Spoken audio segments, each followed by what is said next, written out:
उपकार तेरे बेशुमार, कोटि कोटि स्तुति धन्यवाद। हम इसे कितने ही कह सकते हैं परमेश्वर, कोटि कोटि आपको धन्यवाद। आपने हमारी जिंदगी में जो उपकार किए उसके लिए हम आपका धन्यवाद देते हैं परमेश्वर। यस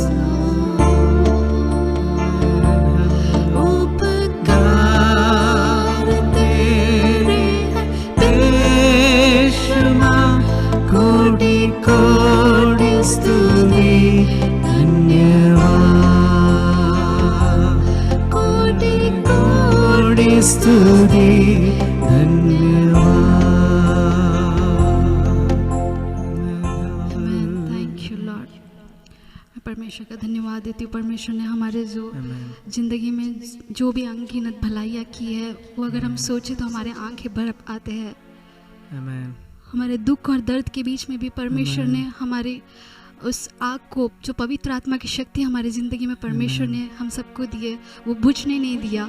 इसलिए मैं परमेश्वर का धन्यवाद देती हूँ। आइए हम और भी गीत गा के परमेश्वर का धन्यवाद करते हैं।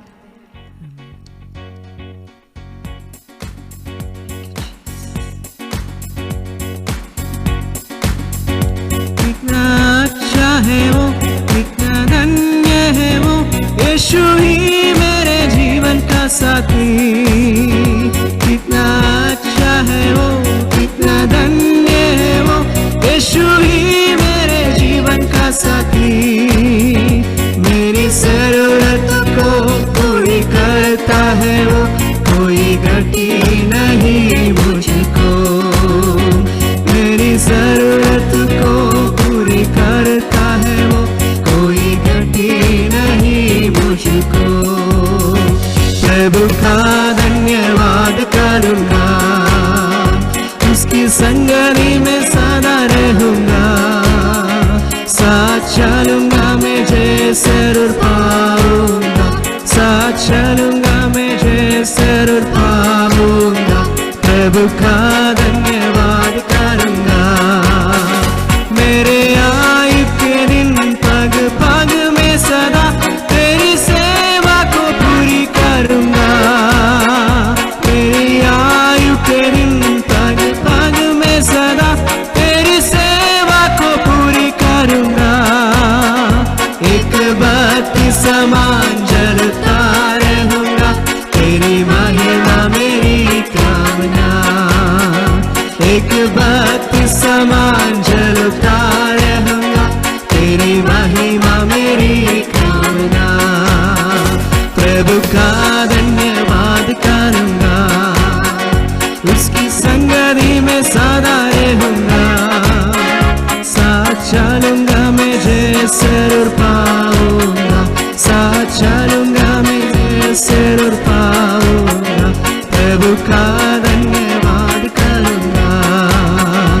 എത്ര നല്ലവൻ മതിയായവൻ, എന്നെ കരുതുന്ന കർത്തനവൻ. എത്ര നല്ലവൻ മതിയായവൻ, എന്നെ കരുതുന്ന കർത്തനവൻ. എൻ്റെ ആവശ്യങ്ങളെല്ലാം അറിഞ്ഞിടുന്ന ഏറ്റവും അടുത്ത സഹായകൻ താൻ. എൻ്റെ ആവശ്യങ്ങളെല്ലാം അറിഞ്ഞിടുന്ന ഏറ്റവും അടുത്ത സഹായകൻ താൻ. ദൈവകൃപയിൽ ഞാൻ ആശ്രയിച്ച് അവൻ വഴികളെ ഞാൻ അറിഞ്ഞ് അനുഗമിച്ചിടും അവനുടെ ചുവടുകളെ, അനുഗമിച്ചിടും അവനുടെ ചുവടുകളെ. ദൈവകൃപയിൽ ഞാൻ ആശ്രയിച്ച് ഇഹലോകമോ കരികിൽ ഒരു സുഖവും മനഃശാന്തിയതും. ഇഹലോകമോ കരികിൽ ഒരു സുഖവും മനഃശാന്തിയതും.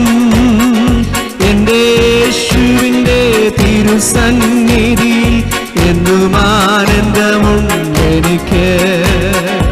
എൻ്റെ യേശുവിൻ്റെ തിരുസന്നിധിയിൽ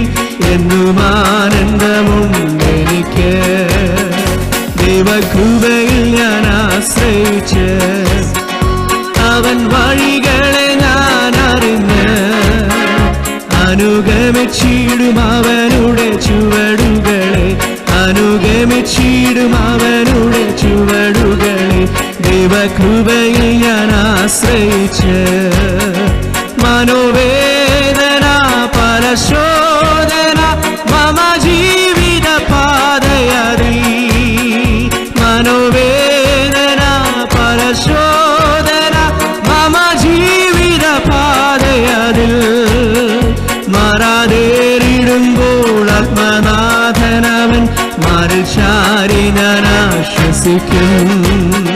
മാറാതേറിടുമ്പോൾ ആത്മനാഥനവൻ മാറിൽ ചാരി ഞാൻ ആശ്വസിക്കും. ദൈവകൃപയിൽ ഞാൻ ആശ്രയിച്ച് അവൻ വഴികളെ ഞാൻ അറിഞ്ഞ് അനുഗമിച്ചിടും അവനുടെ ചുവടുകളെ, അനുഗമിച്ചിടും അവനുടെ ചുവടുകളെ. ദൈവകൃപയിൽ ഞാൻ ആശ്രയിച്ച് എന്റെ ആയുസ്സിൻ ദിനമൊക്കെയും തന്റെ നാമമഹത്വത്തിനാ, എന്റെ ആയുസ്സിൻ ദിനമൊക്കെയും തന്റെ നാമമഹത്വത്തിനാ.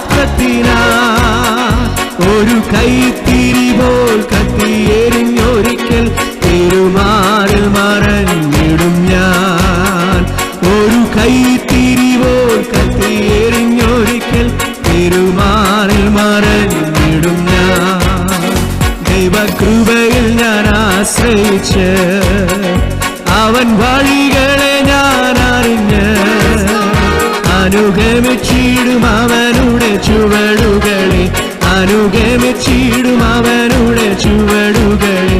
ദൈവകൃപയിൽ ഞാൻ ആശ്രയിച്ച് എത്ര നല്ലവൻ മതിയായവൻ എന്നെ കരുതുന്ന കർത്തനവൻ, എത്ര നല്ലവൻ മതിയായവൻ എന്നെ കരുതുന്ന കർത്തനവൻ. എന്റെ ആവശ്യങ്ങൾ എല്ലാം അറിഞ്ഞിടുന്ന ഏറ്റവും അടുത്ത സഹായകൻ താൻ.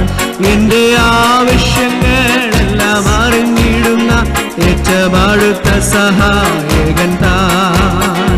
ദൈവകൃപയിൽ ഞാൻ ആശ്രയിച്ച് അവൻ വഴികളെ ഞാൻ അറിഞ്ഞ് അനുഗമിച്ചിടും അവനുടെ ചുവടുകളെ, അനുഗമിച്ചിടും അവനുടെ ചുവടുകളെ.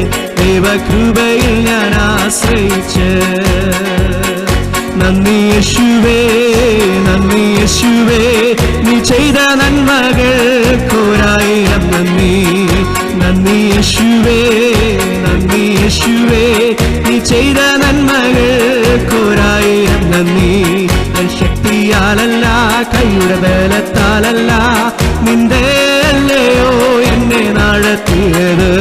എൻ ശക്തിയാലല്ല കൈയുടെ ബലത്താലല്ല നിന്റെ അല്ലയോ എന്നെ നടത്തിയത്. കുളിരൻ കുഞ്ഞിനെ ചിറകടി മറയ്ക്കും പോലെ, കഴുകൻ തൻ കുഞ്ഞിനെ ചിറകിന്മീതെ വഹിക്കും പോലെ, കുളിരൻ കുഞ്ഞിനെ ചിറകടി മറയ്ക്കും പോലെ, കഴുകൻ തൻ കുഞ്ഞിനെ ചിറകടി മറയ്ക്കും. എണ്ണിയാൽ എണ്ണിയാൽ തീരാത്ത നന്മകൾ, ചൊല്ലിയാൽ ചൊല്ലിയാൽ തീരാത്ത വൻകൃപകൾ. എണ്ണിയാൽ എണ്ണിയാൽ തീരാത്ത നന്മകൾ, ചൊല്ലിയാൽ ചൊല്ലിയാൽ തീരാത്ത വൻകൃപകൾ. നന്ദി യേശുവേ, നന്ദി യേശുവേ, നീ ചെയ്ത നന്മകൾക്കൊരായിരം നന്ദി. നന്ദി യേശുവേ, നന്ദി യേശുവേ, നീ ചെയ്ത നന്മകൾക്കൊരായിരം നന്ദി. എൻ ശക്തിയാലല്ല കൈയുടെ ബലത്താലല്ല നിന്റെ അല്ലയോ എന്നെ നടത്തിയത്.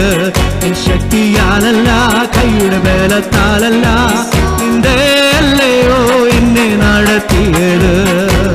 ഓ ഹല്ലേലൂയ, ശക്തിയാലല്ല ആമേൻ. എൻ്റെ കഴിവിനാലല്ല, ദൈവത്തിൻ്റെ കൃപയാണ് നമ്മൾ നടത്തിയത്. ആമേൻ. ഹല്ലേലൂയ. നന്ദിയോടെ ഇന്ന് രാത്രികാലം ഹല്ലേലൂയ പാടുവാൻ കഴിയും. ദൈവം ചെയ്ത ഉപകാരങ്ങളെ ഓർത്ത് ആമേൻ. ഹല്ലേലൂയ. രാത്രികാലം ചേർന്ന് സ്തുതിക്കാം. കോഴി തന്റെ കുഞ്ഞിനെ ചെറുകടി മറച്ചതുപോലെ കഴുകൻ തന്റെ കുഞ്ഞിനെ ചിറകിൻ മീതെ വഹിച്ചതുപോലെ നമ്മളെ കാത്തു പരിപാലിച്ചു. ആ സ്നേഹത്തെ ഓർത്ത് അവിടുത്തെ കൃപകളെ ഓർത്ത് രാത്രികാലം ഹല്ലേലൂയ നന്ദിയോടെ ചേർന്ന് പാടാം. നന്ദി യേശുവേ, നീ ചെയ്ത നന്മകൾക്കായി നന്ദി. ഓ ഹല്ലേലൂയ. നന്ദി യേശുവേ, നന്ദി യേശുവേ, നീ ചെയ്ത നന്മകൾക്കൊരായിരം നന്ദി. നന്ദി യേശുവേ, നന്ദി യേശുവേ, നീ ചെയ്ത നന്മകൾക്കൊരായിരം നന്ദി. നന്ദി യേശുവേ, നന്ദി യേശുവേ, നീ ചെയ്ത നന്മകൾക്കൊരായിരം നന്ദി. ഓ ഹല്ലേലൂയ. നന്ദി യേശുവേ, നീ ചെയ്ത നന്മകൾക്കായി നന്ദി.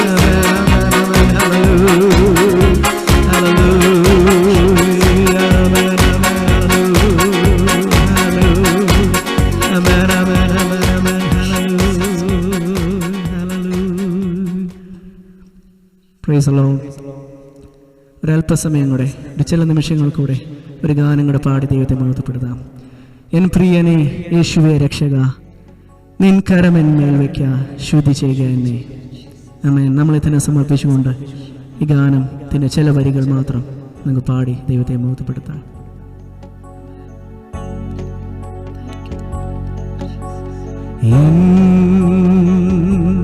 പ്രിയനേ യേശുവേ രക്ഷക, എൻ പ്രിയനേ യേശുവേ രക്ഷക, നിൻ കരമെന്മേൽ വയ്ക്കാം, ശുദ്ധി ചെയ്യുക എന്നെ. നിൻ കരമെന്മേൽ വയ്ക്കാം, ശുദ്ധി ചെയ്യുക എന്നെ. ഓ കർത്താവേ, നിൻ അഗ്നി എന്നിൽ കത്തട്ടെ. ഓ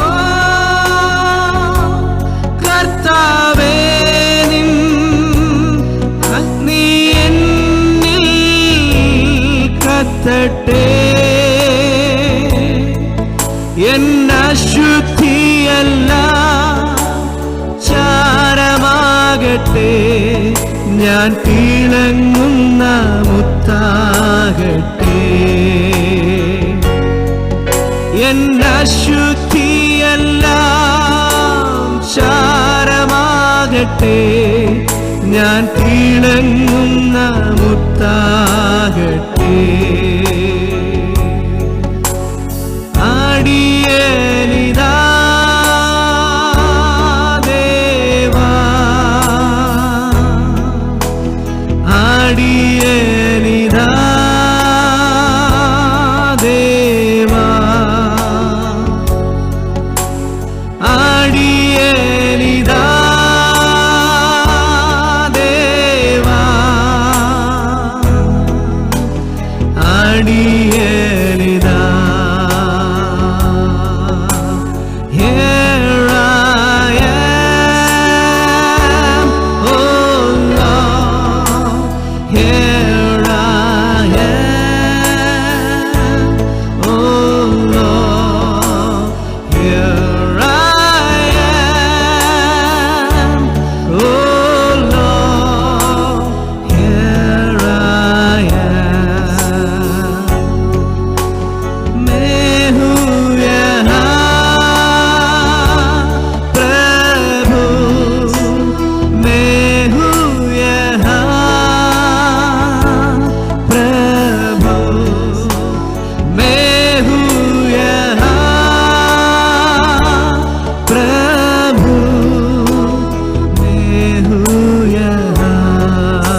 वचन में, हमारे हर एक कार्य में, हमारे नौकरी में, हमारे पारिवारिक जीवन में, हर चीज़ में आपको ही महिमा मिले परमेश्वर।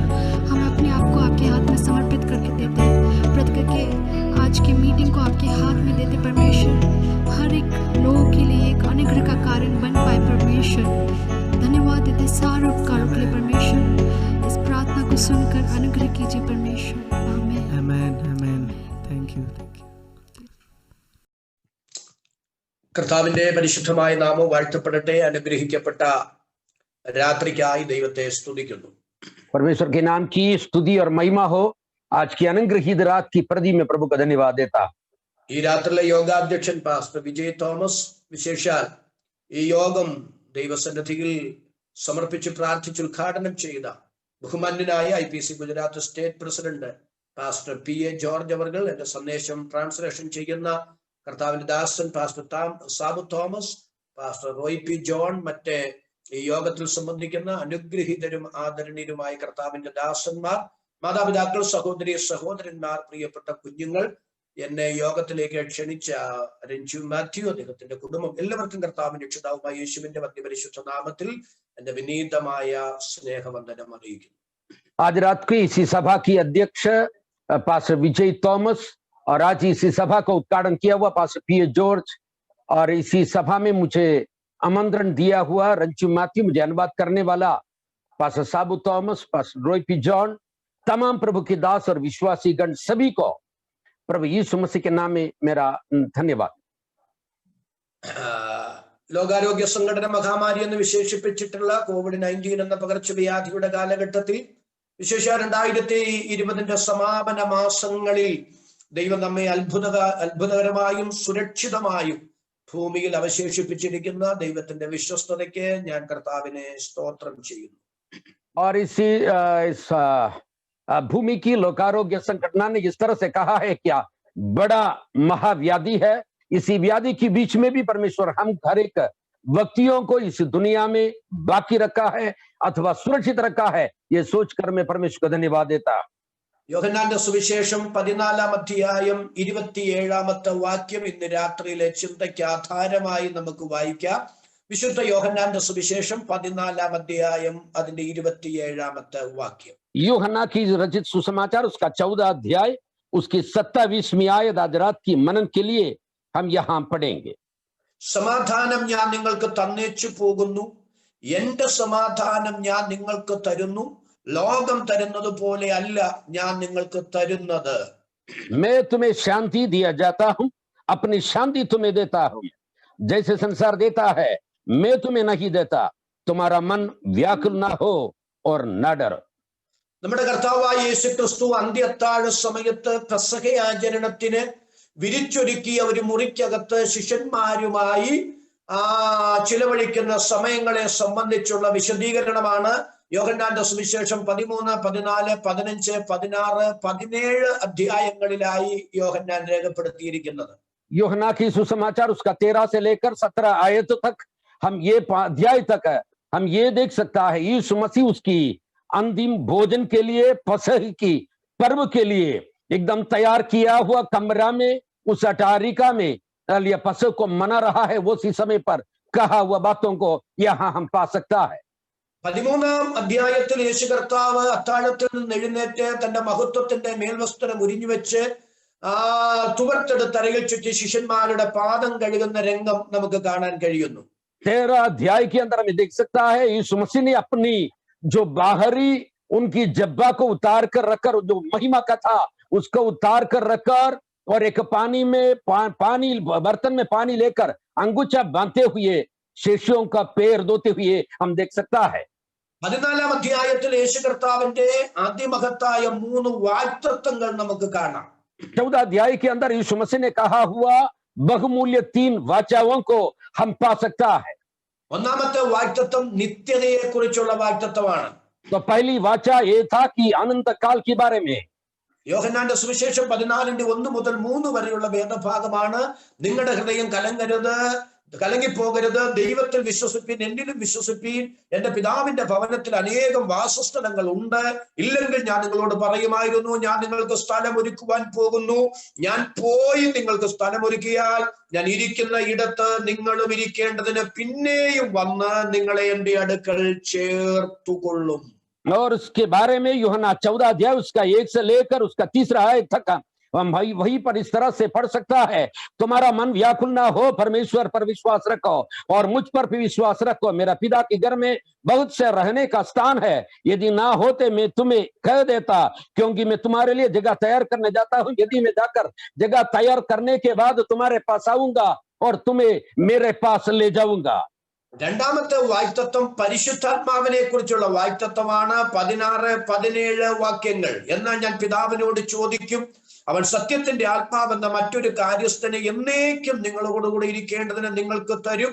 ലോകം അവനെ കാണുകയോ അറിയുകയോ ചെയ്യുകയാൽ അതിനവനെ ലഭിപ്പാൻ കഴിയുകയില്ല. നിങ്ങളോ അവൻ നിങ്ങളോടുകൂടെ വസിക്കുകയും നിങ്ങളിൽ ഇരിക്കുകയും ചെയ്യുന്നത് കൊണ്ട് അവനെ അറിയുന്നു. और दूसरा वायदा यह था कि पवित्र आत्मा के बारे में, उसके बारे में 14 अध्याय उसकी 16 और 17 पद के अंदर इस तरह से पढ़ सकता है, मैं पिता से विनती करूंगा और वह तुम्हें एक सहायक देगा कि वह सर्वदा तुम्हारे साथ रहे, अर्थात सत्य की आत्मा जिसे संसार ग्रहण नहीं कर सका, क्योंकि वह ना उसे देखता है ना उसे जानता है। तुम उसे जानते हो क्योंकि तुम्हारे साथ रहता है और तुम्हें होगा। അപ്പൊ ഒന്നാമത്തെ വാഗ്ദത്തം നിത്യതയെ കുറിച്ചുള്ള വാഗ്ദത്തം. पहली वायदा यह था कि अनंत जीवन के बारे में।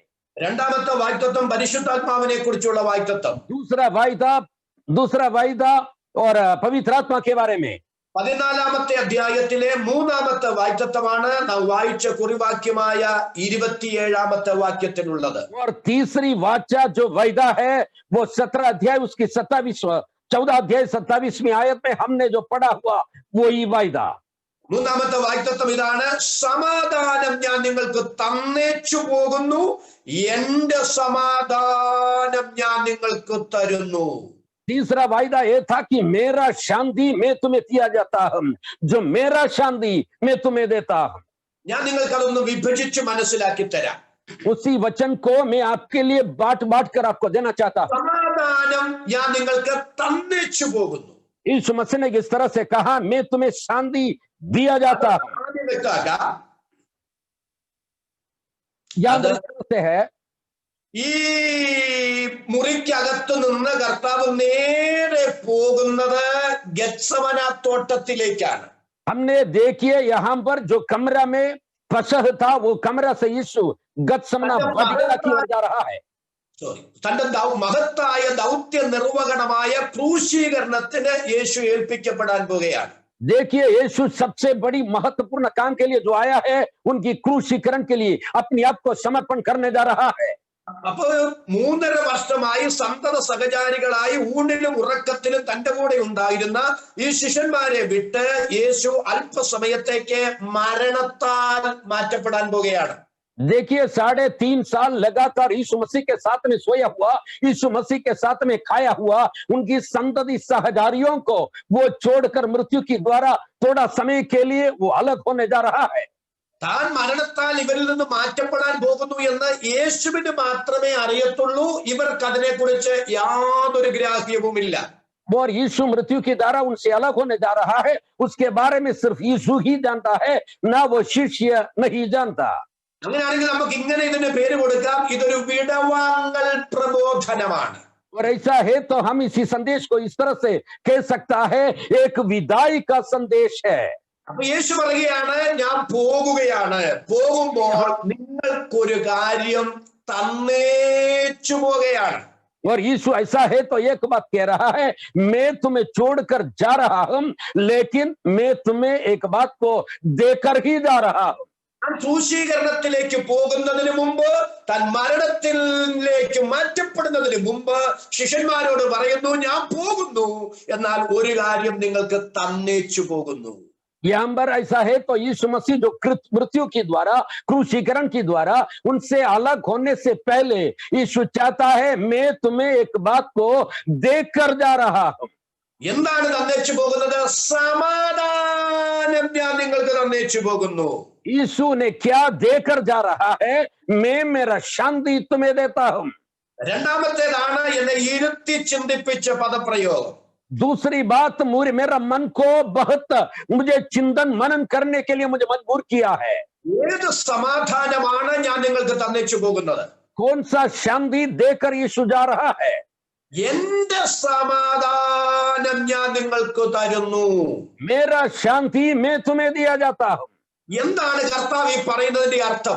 എന്റെ സമാധാനം ഞാൻ നിങ്ങൾക്ക് തരുന്നു എന്ന് പറഞ്ഞാൽ അതിന്റെ ആശയം എന്താണ്? मेरा शांति मैं तुम्हें देता हूं, उसका मतलब क्या है? അത് ഞാൻ നിങ്ങൾക്കൊന്ന് മനസ്സിലാക്കി തരാം. उसी बात को मैं आपके सामने समझाना कोशिश करूंगा। പ്രിയരെ, നമ്മുടെ കർത്താവ് ഈ ഭൂമിയിലായിരുന്ന സമയത്ത് 100% പൂർണ്ണ മനുഷ്യനും പൂർണ്ണ ദൈവവുമായിരുന്നു. प्यारो, जब मेरा यीशु मसीह इस दुनिया में था, वो समय पर वो 100% मनुष्य था, उतने साथ साथ में वो 100% परमेश्वर का पुत्र भी था अथवा परमेश्वर भी था।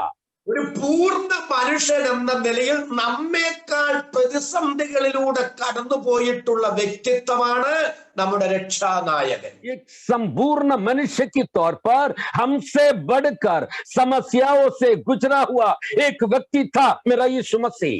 അതുകൊണ്ടാണ് തിരുവെഴുത്ത് പറയുന്നത്, പാപമൊഴികെ സകലത്തിലും നമുക്ക് തുല്യനായി പരീക്ഷിക്കപ്പെട്ടു. इसलिए यीशु के बारे में यह लिखा है, पाप की अलावा हर एक बातों में उसने परीक्षा सहन कर ली। നമ്മുടെ പരീക്ഷകളും കർത്താവിന്റെ പരീക്ഷയും തമ്മിൽ വ്യത്യാസമുണ്ട്. हमारा परीक्षण और यीशु मसीह का परीक्षण में फर्क है। നമ്മൾ ഒരു പ്രതിസന്ധിയിലൂടെ കടന്നു പോകുന്നത് ആ പ്രതിസന്ധിയിലൂടെ പോകാൻ നമുക്ക് താല്പര്യമുള്ളത് കൊണ്ടല്ല, ആ പ്രതിസന്ധിയെ പരിഹരിക്കാൻ നമുക്ക് നിവൃത്തിയില്ലാത്തത് കൊണ്ടാണ്. और हमें परीक्षा में हम इसलिए नहीं गुजरता है, हमें परीक्षा चाहिए, लेकिन हमें मजबूर होता है, विवश करता है, हम परीक्षा में होकर हम गुजरे, इसलिए हम उसको सहन करते हैं। ഒരു ലളിതമായ ഉദാഹരണം പറയുമ്പോൾ നിങ്ങൾക്കത് മനസ്സിലാകും. एक सामान्य उदाहरण से मैं आपको इसको समझाने प्रयास करूंगा। ഞാനൊരു പാസ്റ്ററാണ്, ഞാനൊരു ഡോക്ടർ അല്ല. मैं एक पासवान हूं, ना ही मैं एक डॉक्टर हूं। എനിക്കൊരു രോഗം വന്നാൽ ഞാൻ പെട്ടെന്ന് ഒരു ഹോസ്പിറ്റലിലേക്ക് പോവുകയാണ്, ഒരു ഡോക്ടറെ സമീപിക്കുകയാണ്. मुझे कोई बीमारी आए तो मैं तुरंत कोई डॉक्टर के पास पहुंच जाता हूं ताकि वो समझ सके। എന്തുകൊണ്ട്? എനിക്ക് ആ രോഗത്തിന് എന്ത് ചികിത്സ ചെയ്യണമെന്ന് അറിഞ്ഞുകൂടാ, എനിക്ക് അതിനെക്കുറിച്ച് ഗ്രാഹ്യമില്ലാത്തത് കൊണ്ട്, സ്വയ ചികിത്സ എനിക്ക് അപകടകാരം ആകും എന്നുള്ളത് കൊണ്ട് എന്റെ രോഗത്തിന് അതിനറിയാവുന്ന ഒരു ഡോക്ടറെ തേടി ഞാൻ ചികിത്സയ്ക്ക് പോവുകയാണ്. क्योंकि मैं बीमारी के बारे में मैं नहीं जानता, अगर बीमारी की इलाज मैं अपने आप से करने के लिए कोशिश करूं तो मेरे लिए खतरा है, इसी कारण जानने वाला एक डॉक्टर के पास मैं पहुंच जाता हूं। എന്നാൽ ഞാനൊരു ഡോക്ടറാണെന്നിരിക്കട്ടെ, ഞാനൊരു ഡോക്ടറാണെങ്കിൽ എനിക്കൊരു പനിയോ ജലദോഷമോ തലവേദനയോ ഒരു രോഗമോ വന്നാൽ പെട്ടെന്ന് വേറൊരു ഡോക്ടറുടെ അടുത്തേക്ക് ഞാൻ ഓടിപ്പോകില്ല. मानिए मैं अगर एक डॉक्टर होता तो मुझे कोई बीमारी आ गया, मुझे कोई बुखार आ गया तो मैं दवा ले लूंगा, मुझे कोई डॉक्टर के पास जाने का कोई जरूरत नहीं है। കാരണം എനിക്ക് തന്നെ എന്റെ രോഗത്തിന്റെ ലക്ഷണത്തിൽ നിന്ന് അത് ഏത് രോഗമാകാൻ സാധ്യതയുണ്ടെന്ന് തിരിച്ചറിയാനും ഏതൊക്കെ ടെസ്റ്റ് നടത്തണമെന്ന് എനിക്ക് ഗ്രാഹ്യമുണ്ടാകുകയും ഏതൊക്കെ മെഡിസിൻ അതിന് ചെയ്യണമെന്ന് എനിക്ക് തന്നെ ഉത്തമ ബോധ്യമുള്ളത് കൊണ്ട് ഞാനൊരു ഡോക്ടറാണെങ്കിൽ എനിക്ക് സ്വയം ചികിത്സ ചെയ്യാം, വേറൊരു ഡോക്ടറെ സമീപിക്കണ്ട. अगर मैं एक डॉक्टर होता तो मैं जानता हूं इसी लक्षण से मेरा बीमारी क्या है, इसके लिए क्या क्या इलाज मुझे करना है, इसके लिए क्या क्या निरीक्षण मुझे करना है, इसके लिए मैं ही करूंगा।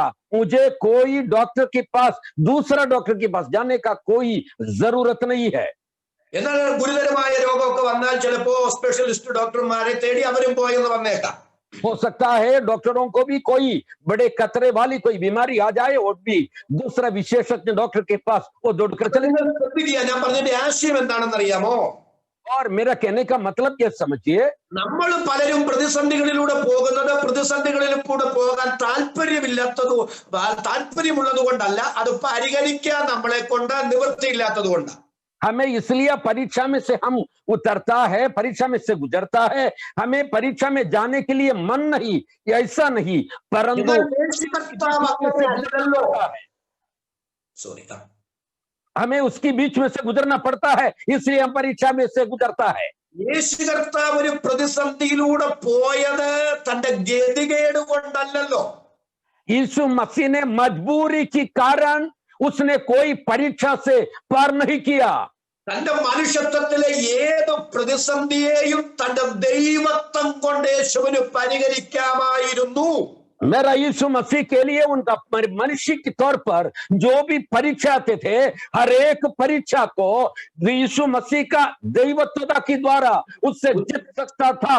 ഉദാഹരണം ഞാൻ നിങ്ങളോട് പറയാം. एक ढगला मैं आपके सामने रखना चाहता हूं। യേശുവിനെ പിടിക്കാനായിട്ട് പടയാളികളും ചേവകരും ഒക്കെ വരുമ്പോൾ देखिए, यीशु मसीह को पकड़ने के लिए वहां सिपाहिया बहुत बहुत बड़े टोड़ा लोग वहीं पर पहुंचा तब പത്രോസ് മൽക്കോസിനെ വെട്ടുകയാണ്. पतरस मलकोस को तलवार से मार रहा है। ഞാൻ പിന്നീട് ഈ സന്ദേശം പറഞ്ഞു വരുമ്പോൾ അത് വിശദീകരിച്ചു കൊള്ളാം. मैंने आगे आकर इसी बात के बारे में विस्तार से बात बताऊंगा।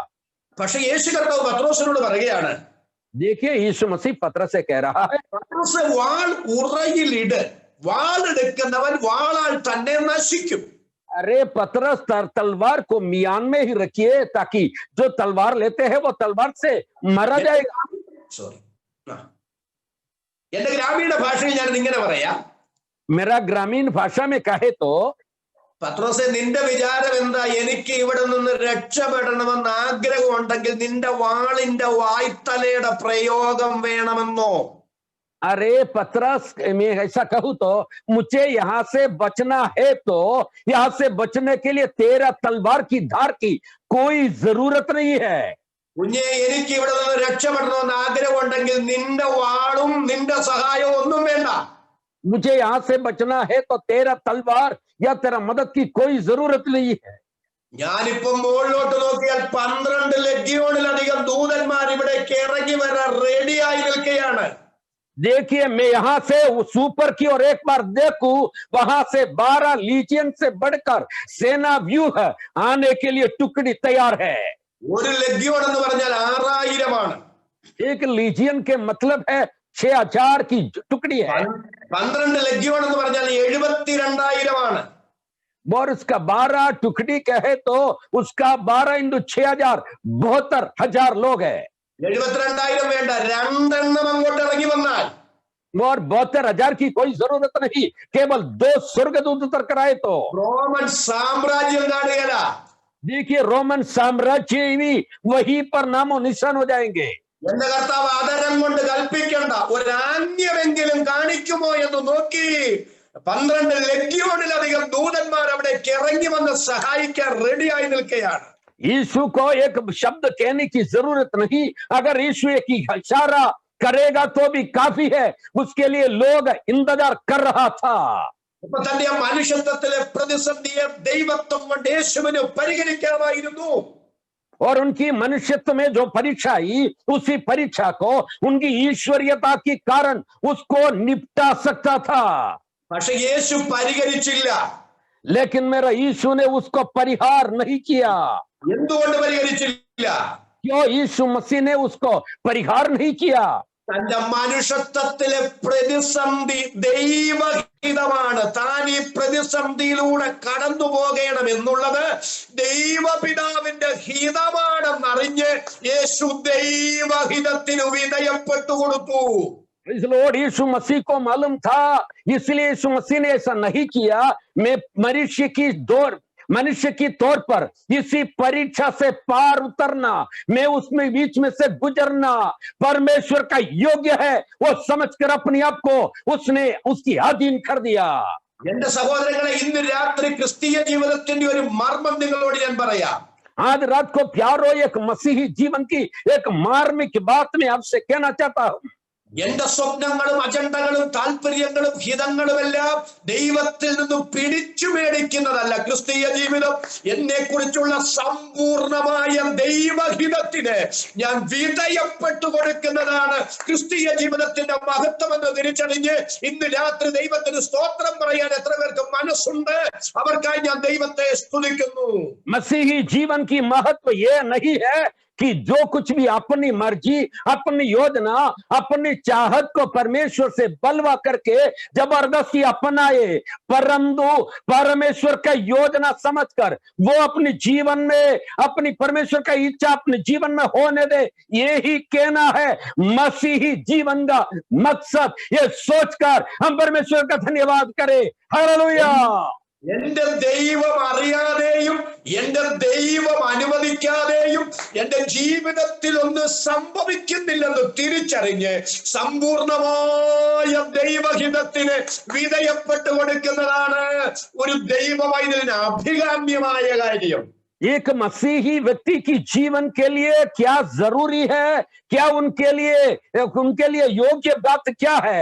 जो कुछ भी परीक्षा है, जो कुछ भी समस्या उनका जीवन में आए, ये मेरा परमेश्वर की इच्छा के अनुसार आ रहा है, वो समझकर अपने आप को उनकी अधीन में होकर गुजरने के लिए जीवन को समर्पण करना हमारे लिए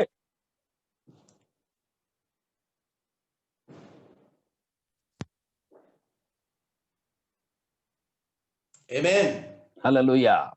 ഒന്നുകൂടെ ഞാൻ ഉറക്കെ നിങ്ങളോട് വിളിച്ചു പറയുന്നു, एक बात को और मैं दोहराना चाहता हूं, ഒരു ദൈവവൈതലിന്റെ ധൈര്യം ദൈവം അറിയാതെ ദൈവം അനുവദിക്കാതെ എന്റെ ജീവിതത്തിൽ ഒന്നും സംഭവിക്കുന്നില്ലെന്നുള്ള ഉറപ്പാണ്. एक मसीही व्यक्ति की जीवन की हिम्मत और धैर्य यह है, मेरा परमेश्वर की जानकारी बिना मेरा जीवन में कुछ भी नहीं होगा। ദൈവവചനത്തിൽ എന്നെ ധൈര്യപ്പെടുത്തുന്ന ഒരു വാക്യമുണ്ട്. परमेश्वर के वचन के अंदर मुझे हिम्मत देने वाला एक वचन है। ദൈവം അറിയാതെ നമ്മുടെ തലയിലെ ഒരു മുടി പോലും പൊഴിഞ്ഞു പോകുന്നില്ല. परमेश्वर की जानकारी बिना अपने सिर में से एक वाल भी नीचे ना गिरेंगे। ഞാൻ പല പ്രാവശ്യം അത് ചിന്തിച്ചിട്ടുണ്ട് കേട്ടോ. मैंने कई बार इसके बारे में सोचा है। എന്താ അതിന്റെ ആശയമെന്ന് ഞാൻ നിങ്ങളോട് മനസ്സിലാക്കി തരാം. और उसकी क्या है मतलब वो आपको समझाने के लिए कुछ മുടി പൊഴിഞ്ഞു പോകുന്നില്ലെന്ന് പറഞ്ഞ മുടി ഉള്ള ഒരു പരിധി വരെ സഹോദരന്മാർക്ക്, ദൈവദാസന്മാർക്ക്, പുരുഷന്മാർക്ക് പ്രായം കഴിഞ്ഞാൽ പിന്നെ തല മുടി കാണുകയില്ല. നമ്മൾ പിന്നെ പണ്ടത്തെ ഫോട്ടോ ഒക്കെ കണ്ട് ആശ്വാസം പ്രാപിക്കുക. 25-ാമത്തെ വയസ്സ്, 30-ാമത്തെ വയസ്സിൽ അല്ലെ ഞാൻ വിവാഹം കഴിക്കുന്ന സമയത്ത് എനിക്ക് എന്താ മുടിയായിരുന്നു എന്നൊക്കെ പറഞ്ഞ് നമ്മളൊക്കെ സ്വയം അങ്ങ് ഒരു തൃപ്തി അടയുന്ന അനുഭവമുള്ളത്. और साधारण तौर पर जो पुरुषों के लिए जब 50 साल के आसपास आ जाता है तो उसके बाद उनकी सिर की बाल एक एक करके वो गिर जाते हैं। उसकी बाद में वो कहने लगता है, वो उस बातों पर उसको निर्भर होता है ताकि जवानी में जब शादी किया था वो पूरा सिर भर के बाल था, उससे संतृप्त होता है। അങ്ങനെയാണ് പിന്നെ എന്താ വാക്യത്തിന്റെ അർത്ഥം? ദൈവം അറിയാതെ നമ്മുടെ തലയിലെ ഒരു മുടി താഴെ പോകുന്നില്ലെന്ന് പറഞ്ഞ അർത്ഥം എന്താ? ऐसा है तो उसी वचन की मतलब क्या है? प्रभु की जानकारी बिना एक बाल भी नीचे नहीं गिरता है। അതിന്റെ ആശയം ഒരു ഉദാഹരണത്തിലൂടെ നിങ്ങൾക്ക് ഞാൻ മനസ്സിലാക്കി തരാം. और उसकी मतलब भी एक उदाहरण से मैं आपको बताने के लिए कोशिश करूंगा।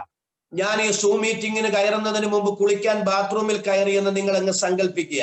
आप मानिए जूम मीटिंग में आने से पहले मैंने स्नान करने के लिए बाथरूम में घुस गया। ഞാൻ കുളിച്ചോണ്ടിരിക്കുമ്പോൾ ബാത്റൂമിൽ കിടന്ന് അലമുറയിട്ടങ്ങ് കരയുകയാണ്. मैं बाथरूम में घुसकर वहीं पर मैं रो रहा हूं। എന്റെ നിലവിളി കേട്ട ഭാര്യ ഓടി വന്ന് ചോദിച്ചു, എന്തോ പറ്റി? मैं बहुत चिल्लाकर रो रहा था, इसलिए मेरा पत्नी ने दौड़कर आकर इस तरह से पूछने लगी कि क्या हुआ? ഞാൻ പറയുകയാണെന്നിരിക്കട്ടെ, എന്റെ പൊന്നു ബീനെ, എന്റെ 2-3 മുടി പൊഴിഞ്ഞു പോയേന്നും പറഞ്ഞ് ഞാൻ അലമുറയിട്ട് നിലവിളിച്ചാൽ, देखिए मैं पुकार कर ऐसा रो रहा हूं कि अरे बिना मेरा सिर में से 3-4 वाल निकल चुका है। സത്യം പറയുക, എന്റെ ഭാര്യ ഞാൻ അറിയാതെ വാട്സാപ്പിൽ നമ്മുടെ രഞ്ജു മാത്യു ബ്രദറിന് ഒരു മെസ്സേജ് ഇടും, ദൈവദാസനെ, KJ തോമസ് പാസ്റ്റർ ഇന്ന് പ്രസംഗിക്കാൻ വരത്തില്ല, ക്ഷമിക്കണം. ऐसा है तो हो सकता है मेरा पत्नी ने आज भाई रंजू मैथ्यू को इस तरह से एक मैसेज भेजेंगे, आज पास्टर KJ थॉमस संदेश देने के लिए नहीं आएंगे। കാരണം അവള് പേടിച്ചു പോയി, എന്തോ പറ്റി, സംതിങ് എന്തോ സംഭവിച്ചിട്ടുണ്ട്. क्योंकि मेरे पत्नी को ऐसा मालूम हो गया, उनको कुछ न कुछ उनका कॉपड़ी बिगड़ गया है. നമ്മുടെ 2-3 മുടി പൊഴിഞ്ഞു പോയെന്നും പറഞ്ഞ് നമ്മൾ ആരും നിലവിളിക്കുകയില്ല. और हमारा सिर में से 3 या 4 बाल निकलने के कारण हम नहीं पुकारते, हम ना रोते हैं. കാരണം നമ്മൾ 2-3 മുടി പൊഴിഞ്ഞു പോകുന്നത് നമുക്കൊരു വലിയ വിഷയമല്ല, നമുക്കതൊരു നിസ്സാര കാര്യമാണ്. या 3 या 4 बाल हमारा सिर से वो उखाड़ कर नीचे जाते हैं, उससे हमारे लिए वो बड़ी बात नहीं है, ये तो एक हल्का सा बात है. അതുപോലെ അല്ലല്ലോ നമ്മുടെ ഒരു വിരല് പോയാൽ, ഒരു മുടി പോകുന്നത് പോലെ അല്ലല്ലോ ഒരു വിരല് പോയാലുള്ള നമ്മുടെ മനോഭാവവും പ്രതികരണവും. देखिए हमारा एक प्रतिक्रिया, माने हमारा एक अंगुली नीचे गया है तो बाल जाता है, उस तरह से हम मामूली नहीं समझता है. അങ്ങനെയാണെങ്കിൽ ദൈവം അറിയാതെ നിന്റെ തലയിലെ മുടി പൊഴിഞ്ഞു പോകുന്നില്ലെന്ന് പറഞ്ഞാൽ, अगर ऐसा है तो परमेश्वर की जानकारी बिना एक बाल भी नीचे नहीं गिरते हैं करके उसका कहने का मतलब, മുടി അല്ല അവിടുത്തെ വിഷയം. वह बाल उनके उसी बड़ी बात नहीं है वहीं पर. നീ നിസ്സാരമെന്ന് ചിന്തിക്കുന്ന നിന്റെ കാര്യത്തിൽ പോലും നിന്റെ ദൈവം ശ്രദ്ധാലുവാണെന്നാണ്. और उसका मतलब यह है, तू जो मामूली समझता है, एकदम एकदम हल्का समझता है, वो ऐसा बात भी मेरा परमेश्वर के लिए बड़ी बात है, वो भी ध्यान करता है. നീ നിസ്സാരമെന്ന് ചിന്തിക്കുന്ന നിന്റെ കാര്യത്തിൽ ശ്രദ്ധാലുവാണ് ദൈവമെങ്കിൽ, ഇന്ന് രാത്രി അഭിഷക്തന്മാരോട് ദൈവമക്കളോട് ഞാൻ ചോദിക്കുന്നു, നമുക്ക് ഗൗരവമായ നമ്മുടെ വിഷയങ്ങളിൽ എത്രയധികം ശ്രദ്ധാലുവായ വിശ്വസ്തനായ ഒരു ദൈവത്തെയാണ് ഇന്ന് രാത്രി നാം സേവിക്കുന്നതെന്ന് തിരിച്ചറിഞ്ഞ് സങ്കടം മറന്ന് ദൈവത്തിന് സ്തോത്രം പറയാൻ കൃപയുള്ള എത്ര പേരെന്നെ ശ്രദ്ധിക്കുന്നുണ്ട്, അവർക്കായി ഞാൻ ദൈവത്തെ സ്തുതിക്കുന്നു. हालेलुया. आज रात को ऐसा है तो एक मामूली छोटे से बात भी प्रभु ध्यान करता है तो हमारे लिए बड़ी हम समझता है, बड़ा बात समझता है, गंभीरता से लेना चाहिए. ऐसा बात पर प्रभु कितना ध्यान करता होगा, गंभीरता से लेता होगा, वो सोचकर आज रात को क्यों नहीं हम परमेश्वर को धन्यवाद और स्तुति दे सकता है. हालेलुया. ഞാൻ എന്റെ വിഷയത്തിലേക്ക് മടങ്ങി വരട്ടെ. मेरा विषय पर मुझे वापस आने दे. അപ്പൊ യേശു കർത്താവ് തന്റെ ദൈവത്വം കൊണ്ട് മനുഷ്യത്വത്തിലെ പ്രതിസന്ധിയെ പരിഹരിക്കാതെ, और ऐसा है तो यीशु मसीह उनका मनुष्यत्व में जो भी परीक्षाएं आई, सारे परीक्षा को ईश्वरीयता से उसको हटाने के लिए कोशिश नहीं किया. താൻ ഈ മനുഷ്യത്വത്തിലെ പ്രതിസന്ധികളിലൂടെ കടന്നു പോകണമെന്നുള്ളത് ദൈവപിതാവിന്റെ ഹിതമാണെന്ന് തിരിച്ചറിഞ്ഞ് യേശു പൂർണ്ണ ദൈവഹിതത്തിന് വിധേയപ്പെട്ടു കൊടുക്കുമ്പോൾ, जब यीशु मसीह ने इस तरह से समस्या से गुजरता है या क्लेश से गुजरता है, तब ये समझता है कि ये सब कुछ ईश्वरीय योजना है, परमेश्वर का इच्छा है करके मानकर अपने आप को उसका अधीन होने के लिए उनके अपने आप को समर्पण करते हैं. ഒരു പൂർണ്ണ മനുഷ്യൻ എന്ന നിലയിൽ ആ പ്രതിസന്ധിയിൽ യേശുവിനും സമാധാനം ആവശ്യമായിരുന്നു. उस तरह से जब गुजरते थे, उसी वक्त यीशु मसीह को भी एक मानसिक तौर पर उनको भी एक शांति की जरूरत था. എന്റെ സമാധാനം ഞാൻ നിങ്ങൾക്ക് തരുന്നു എന്ന് പറഞ്ഞാൽ അതിന്റെ അർത്ഥം എന്റെ പ്രതിസന്ധികളിൽ ഞാൻ അനുഭവിച്ച സമാധാനം ഞാൻ നിങ്ങൾക്ക് തരുന്നു എന്നാണ്. मेरा शांति मैं तुम्हें देता हूं, उसका मतलब यह है मेरा विषय के बीच में मुझे मिला हुआ शांति मैं तुम्हें देता हूं, वही मतलब है. അവസാനം പറയേണ്ട കാര്യം ഇവിടെ ഒന്ന് സൂചിപ്പിച്ച് ഞാൻ മുന്നോട്ട് പോകാം. സഹോദരങ്ങളെ, ക്രിസ്തീയ ജീവിതത്തിന്റെ പ്രത്യേകത പ്രതിസന്ധികളില്ലായ്മയല്ല, വെല്ലുവിളികളും പോരാട്ടങ്ങളും ഇല്ലായ്മയല്ല. അത് അവസാനം വിശദീകരിച്ചോളാം. എന്നാൽ ആ പ്രതിസന്ധികളുടെ നടുവിൽ കർത്താവ് അനുഭവിച്ച സമാധാനം ഒരു ദൈവ വൈതലിന്, ഒരു ദൈവ മനുഷ്യന് അനുഭവിക്കാൻ കഴിയുന്നു. हालेलुया। मसीही जीवन की विशेषता ये है कि उनके जीवन के लिए कोई दुख नहीं, उनका जीवन के लिए कोई मुसीबत नहीं, ये नहीं, परंतु जब उनके जीवन में समस्या आता है, क्लेश से गुजरना पड़ता है, उनका कई चुनौतियों का सामना करना पड़ता है, वो समय पर भी प्रभु यीशु मसीह ने अनुभव किया हुआ शांति अपने जीवन में महसूस करने के लिए उनको मौका मिलता है। ഞാൻ ചോദിക്കുന്നു, ഈ സമാധാനം നമുക്ക് അനുഭവിക്കാൻ കഴിയുമോ? मैं आपसे पूछना चाहता हूं, इसी शांति हमें भी अनुभव कर सकता है क्या नहीं?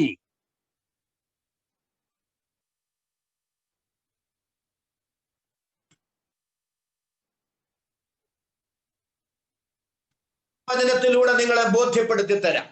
उसी बात को मैं परमेश्वर के वचन के द्वारा मैं आपको बताना चाहता हूं।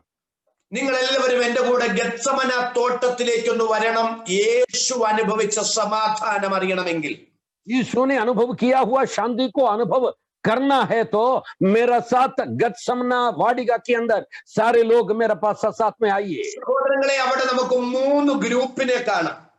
वहीं पर हम 3 झुंड को देख सकता है।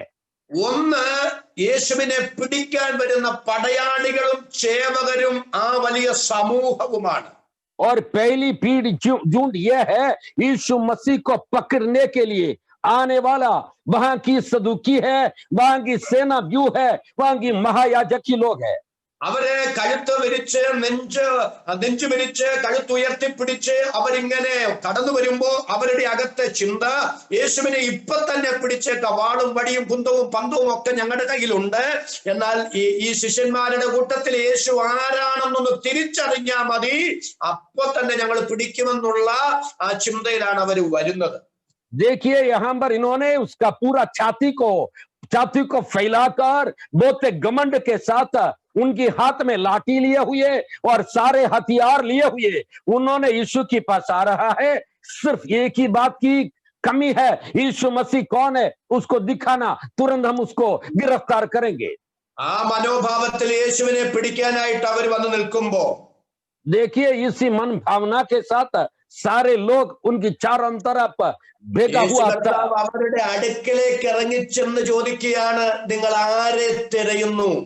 और यीशु मसीह स्वयं उनके पास आकर के पूछ रहा है, तुम किसको ढूंढ रहे हो? അവരുടെ മറുപടി നസ്രയനായ യേശുവിനെ. और उनकी जवाब ये था कि नाजारी यीशु को हम ढूंढ रहा है। അതിന് കർത്താവിന്റെ മറുപടി ഞാനാകുന്നു. और यीशु का जवाब ये था कि मैं ही हूं। ഞാനാകുന്നു എന്ന് പറഞ്ഞതും അവരെല്ലാവരും കൂടെ ബോധം കെട്ട് പിറകോട്ട് വീണു. और जब यीशु मैं हूं करके कहा, सारे लोग वहां पर गिर पड़ा। ഞാൻ പലപ്പോഴും ചിന്തിച്ചിട്ടുണ്ട്, എന്റെ യേശുവിന് രക്ഷപ്പെടാൻ ആഗ്രഹം ഉണ്ടായിരുന്നെങ്കിൽ ഇവന്മാരെല്ലാം ബോധം കെട്ട് കിടക്കുന്ന സമയത്ത് വേണമെങ്കിൽ രക്ഷപ്പെടാമായിരുന്നു. देखिए सारे लोग यीशु के पास आया, मैं हूं करके यीशु कहा, सारे लोग बेहोश होकर नीचे गिर पड़ा। हो सकता था अगर यीशु को वहां से बचने का योजना होता तो यीशु बच सके। ചിലരൊക്കെ എന്നോട് ചോദിച്ചിട്ടുണ്ട്, ദൈവത്തെ പിടിക്കാൻ പറ്റുമോ? യേശു ക്രിസ്തു ദൈവമാണെങ്കിൽ യേശു ക്രിസ്തുവിനെ പിടിക്കാൻ പറ്റുമോ, ക്രൂശിക്കാൻ പറ്റുമോ, കൊല്ലാൻ പറ്റുമോ എന്നൊക്കെ എന്നോട് ചോദിച്ചിട്ടുണ്ട്. कुछ लोगों ने यह सवाल मेरे सामने उठाया, अगर यीशु मसीह परमेश्वर का संतान होता तो उसे क्या पकड़ सकता है, क्या वो मारा जा सकता है? എന്റെ സഹോദരങ്ങളെ, നിങ്ങളോട് ആരാ പറഞ്ഞത് യേശുവിനെ പിടിച്ചതാണ്, ക്രൂശിച്ചതാണ്, കൊന്നതാണെന്ന്? और अरे मित्रों, किसने आपसे कहा है यीशु को पकड़ा है, यीशु को मार डाला है, यीशु को खत्म किया है? യേശു ക്രിസ്തുവിന് രക്ഷപ്പെടാൻ പഴുതില്ലാതിരുന്നത് കൊണ്ട്, ഗതികേട് കൊണ്ട് അവര് യേശു അങ്ങ് പിടിക്കപ്പെട്ടതല്ല. രക്ഷപ്പെടാൻ പഴുതുണ്ടായിരുന്നു ഇവര് ബോധം കെട്ട് കിടക്കുമ്പോൾ. എന്നാൽ യേശുവിനെ ഇവരാരും പിടിച്ചതല്ല, കൊന്നതല്ല, ക്രൂശിച്ചതല്ല. ഇന്ന് എന്നെ പിടിച്ചോളാൻ പറഞ്ഞ് യേശു സ്വയം ഏൽപ്പിച്ചു കൊടുത്തതാണ്. और यीशु भाइयों समझिए, यीशु मसीह को किसी ने नहीं मारा। यीशु मसीह को और बचने के लिए क्या होता तो सारे लोग बेहोश में गिर पड़ते समय यीशु को वहां से बच सकता था, परंतु यीशु मजबूरी से नहीं मरा, परंतु अपने आप को यीशु उनकी हवाले कर दिया ताकि मरने के लिए समर्पित कर दिया था। ഞാൻ അതിനെ ഇങ്ങനെ പറയാം, യേശു ക്രിസ്തുവിന്റെ ജീവനെ ആരും എടുത്തതല്ല, യേശു നമുക്ക് വേണ്ടി തന്റെ ജീവനെ വെച്ചു തന്നതാണ്. इसी बात के बारे में मैं ऐसा कहता हूं, यीशु मसीह का प्राण किसी ने लिया नहीं, परंतु हमारे लिए यीशु मसीह अपनी प्राण को दे दिया है। എന്നാ എന്നെ പിടിച്ചോളാൻ പറഞ്ഞ് യേശു കൈ നീട്ടി കൊടുക്കുമ്പോ, ओ देख मुझे पकड़ो करके बोलकर यीशु जब हाथ लंबा रहा था ബോധക്കേടൊക്കെ മാറി അവന്മാർ യേശുവിനെ പിടിക്കുന്നത്, എന്റെ ഭാവനെ ഞാൻ പറയാം, വിറച്ചോണ്ടാ പിടിക്കുന്നത്. ഇപ്പോഴാ മനസ്സിലായത് ഇദ്ദേഹം ആരാണെന്ന്.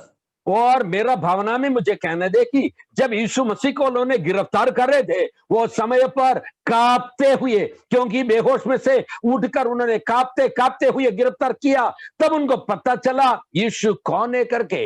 പിടിക്കാതെ പോയാൽ കൊള്ളാവുന്ന യുവമാർ കൊണ്ട്, പക്ഷേ അങ്ങനെ പോയാലേ തലയിലെ തൊപ്പി കാണുകയില്ല.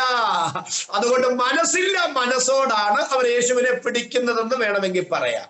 हो सकता है उन्होंने ये भी सोचा होगा, अरे हमारे लिए मौका होता तो हम यीशु को पकड़ने का कोई जरूरत नहीं, हम यहाँ से जा सकता था, लेकिन हम यीशु को नहीं पकड़े तो हमारा शीर हमारा गर्दन पर नहीं रहेगा। രണ്ടാമത്തെ ഗ്രൂപ്പ് ഒട്ടിയും പറ്റിയും തട്ടിയും മുട്ടിയും തന്റെ കൂടെ നിൽക്കുന്ന ശിഷ്യന്മാരാണ്. और दूसरी जो झुंड है यीशु मसीह के साथ उसको ठेका लेकर उसके साथ में बैठकर उनकी टकराते हुए प्रेम से चला हुआ उनका चला या शिष्य। മരിക്കേണ്ടി വന്നാലും തള്ളിപ്പറയത്തില്ലെന്ന് പറഞ്ഞ പത്രോസും കൂടെയുള്ളവരും പല വഴിക്ക് അവര് പ്രാണരക്ഷാർത്ഥം ഓടുകയാണ്.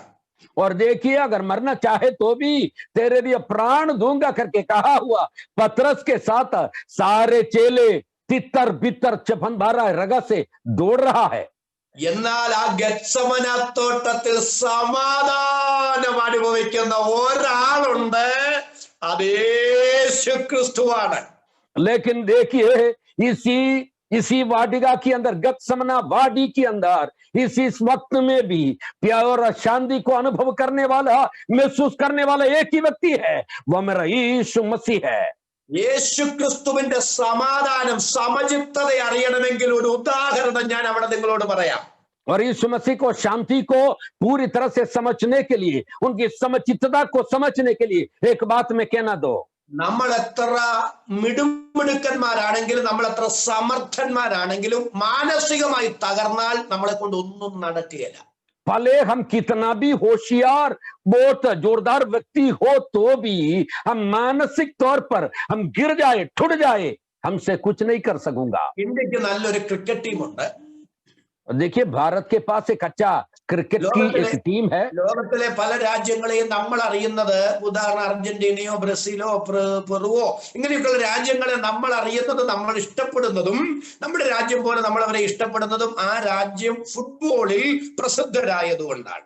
और देखिए हमारा राज्य के समान कुछ राज्यों को, ब्राजील हो या अर्जेंटीना हो, इस तरह की राज्यों को हम पसंद करते हैं क्योंकि वहां पर इस तरह से फुटबॉल की खिलाड़ियां वहीं पर है। നല്ല ക്രിക്കറ്റ് ടീം, നല്ല ഫുട്ബോൾ ടീം ഒക്കെ ഉണ്ട്, സമർത്ഥരായ കളിക്കാരുമാണ് ആ ടീമുകളൊക്കെ ഉള്ളത്. और देखिए कई राज्यों के पास इस तरह के बल्लेबाज करने वाला अच्छा क्रिकेट की टीम है, फुटबॉल की बड़ी टीम है, और वो होशियार व्यक्ति होने के कारण हम उनके बारे में जानते हैं।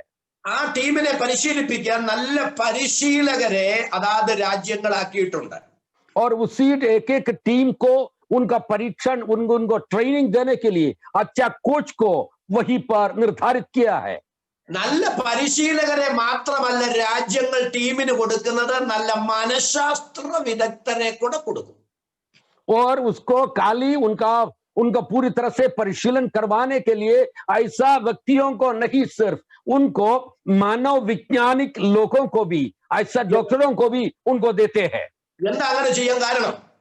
और उसको इस मनोविज्ञान की लोगों को देने का क्या जरूरत है? എത്ര നന്നായി ബാറ്റ് ചെയ്യുന്നവനാണെങ്കിൽ, എത്ര നന്നായി ബോൾ ചെയ്യുന്നവനാണെങ്കിൽ, എത്ര നന്നായി ഫീൽഡ് ചെയ്യുന്നവനാണെങ്കിൽ, എത്ര നന്നായി ഗോൾ അടിക്കുന്നവനാണെങ്കിലും, എത്ര നന്നായി പ്രതിരോധ നിര സൂക്ഷിക്കുന്നവനാണെങ്കിലും, എത്ര നന്നായി ഗോൾ വല കാക്കുന്നവനാണെങ്കിലും മാനസികമായി അവൻ തകർന്നാൽ, और जितना भी कितना होशियार हो बल्ले से, कितना बॉल फेंकने के लिए या उसका फुटबॉल मारने के लिए, उसका गोल कीपिंग करने के लिए भी कितना भी होशियार हो और एकदम एकदम अच्छे व्यक्ति हो तो भी अगर वो मानसिक तौर पर जब कमजोर हो जाता है उनसे कुछ नहीं हो सकता। എത്ര മോശം ബോൾ വന്നാലും അവൻ അടിക്കാൻ പറ്റിയല്ല.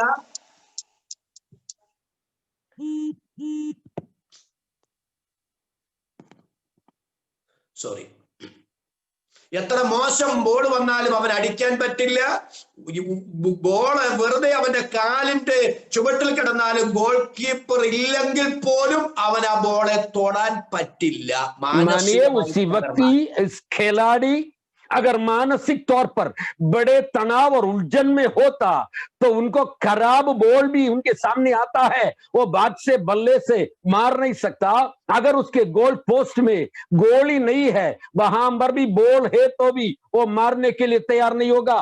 അപ്പൊ എത്ര പരിചയ സമ്പത്തുള്ളവനാണെങ്കിലും, എത്ര സമർത്ഥനാണെങ്കിലും, എത്ര മിടുക്കനാണെങ്കിലും, എത്ര പ്രാപ്തനാണെങ്കിലും മാനസികമായി അവനെ കൊണ്ട് അവൻ തകർന്നാൽ അവന്റെ പരിചയ സമ്പത്തോ അവന്റെ സാമർഥ്യമോ അവന്റെ മിടുക്കോ അവന് പുറത്തെടുക്കാൻ കഴിയില്ല. भले वो कितना भी होशियार हो, कितना भी परिचित हो, कितना भी वो खूबसूरत व्यक्ति हो, खेलने के लिए काबिलियत हो, लेकिन अगर वो मानसिक तौर पर कमजोर और तनाव में हो जाता है उनसे कुछ काम नहीं कर सकूंगा. സഹോദരങ്ങളെ, ഇത് പിശാചിന് നല്ലവണ്ണം അറിയാം കേട്ടോ. मानिए भाइयों, शैतान भी जानते हैं जब हम मानसिक उलझन में हो तो उसके बारे में. എത്ര ശുശ്രൂഷയിൽ പരിചയ സമ്പത്തുള്ള ആളാണെങ്കിലും, എത്ര കൃപാവരങ്ങളുള്ള ആളാണെങ്കിലും, എത്ര കഴിവുള്ള ആളാണെങ്കിലും നിങ്ങളെ മാനസികമായി തകർത്താൽ നിങ്ങളെ കൊണ്ടൊന്നും നടക്കില്ലെന്ന് പിശാചിനറിയാം. शैतान भी जानते हैं कि आप कितना भी खूबसूरत परमेश्वर के लिए होशियारी के साथ सेवा करने वाला हो, जानकारी वाले हो या कृपा वरदान आपके पास हो, तो भी आप मानसिक तनाव में आ जाता है, आपसे कोई सेवकाई नहीं कर सकूंगा. അതുകൊണ്ട് പിശാചിന്റെ വജ്രായുധങ്ങളിൽ ഒന്നാണ് ദൈവത്താൽ ഉപയോഗിക്കപ്പെടുന്നവരെ, കർത്താവിന് വേണ്ടി നിൽക്കുന്നവരെ മാനസികമായി തകർക്കുക എന്നുള്ളത്.